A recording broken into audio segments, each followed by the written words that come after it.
કહેવાય છે ને કે રોગનો ઈલાજ છે પરંતુ શંકાનો નહીં।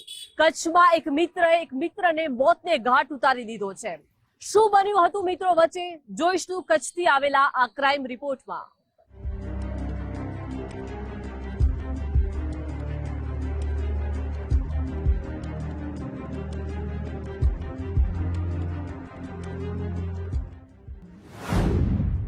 કચ્છ જિલ્લામાં ખેલાયો ખૂની ખેલ।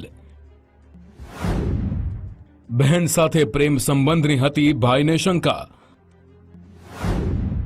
શંકામાં મિત્રનું કર્યું મિત્રએ મર્ડર।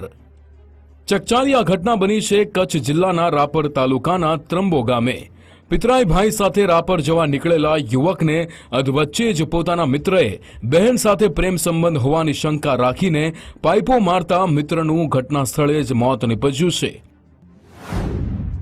ભત્રીજાએ ફોન કરી પિતાને જાણ કરી। મૃતકના પિતા નારાયણ ડોડિયાએ નોંધાવેલી પોલીસ ફરિયાદ મુજબ ગત રાત્રિના 9 વાગ્યાના અરસામાં તેઓ મહેમાન સાથે ઘરે બેઠા હતા ત્યારે તેમનો ભત્રીજો ધર્મેન્દ્ર એક્ટિવા પર રાપર જવા નીકળ્યો હતો। તેની સાથે તેમનો 24 વર્ષીય પુત્ર ધનસુખ ડોડિયા પણ રાપર જવા નીકળ્યો હતો।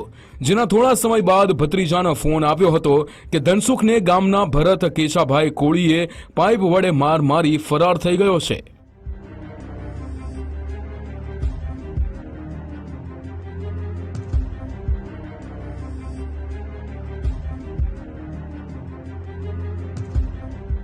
બનાવની જાણ થતાં જ પિતા ઘટના સ્થળે પહોંચ્યા હતા। જો કે પુત્ર ધનસુખ લોહીલુહાણ હાલતમાં પડ્યો હતો। સ્થાનિકોએ 108 હેલ્પલાઇનમાં ફોન કરતા આવેલી એમ્બ્યુલન્સ મારફતે રાપર સામૂહિક આરોગ્ય કેન્દ્રમાં સારવાર અર્થે ખસેડવામાં આવતા ફરજ પરના હાજર તબીબે પુત્રને મૃત જાહેર કર્યો હતો। ફરિયાદને આધારે પોલીસે રાત્રે જ અલગ ટીમો બનાવીને આરોપીને ઝડપીને આગળની તપાસ હાથ ધરી છે। પોલીસે આરોપીને ઘટના સ્થળે લાવી રિકન્સ્ટ્રક્શન પણ કર્યું હતું જ્યાં ભરત કોળી લંગડાતા સમગ્ર ઘટનાક્રમનું પોલીસ સમક્ષ વર્ણન કર્યું હતું। 23/10/2025 રાપર તાલુકાના ત્રંબો ગામ ખાતે મરણ જનાર ધનસુખ ડોડિયાને તેનો મિત્ર આરોપી ભરત કોલી દ્વારા જૂના ઝઘડાને બંદૂક રાખી લોખંડના પાઇપ વડે તેની હત્યા નિપજાવી મોત કરે છે। આ બાબતે બનાવની ગંભીરતા જોતા માનનીય બોડોલેન્ડ આઈજીપી શ્રી ચિરાગ કોડિયા સાહેબ તથા પોલીસ અધિક્ષક શ્રી સાગર વાઘનાર સાહેબની સૂચના અન્વયે જિલ્લાની અલગ એલસીબી એસઓજીની ટીમ બનાવી લોકલ પોલીસ સ્ટેશન ડિવિઝનની ટીમ બનાવી આરોપીને રાઉન્ડ અપ કરે છે।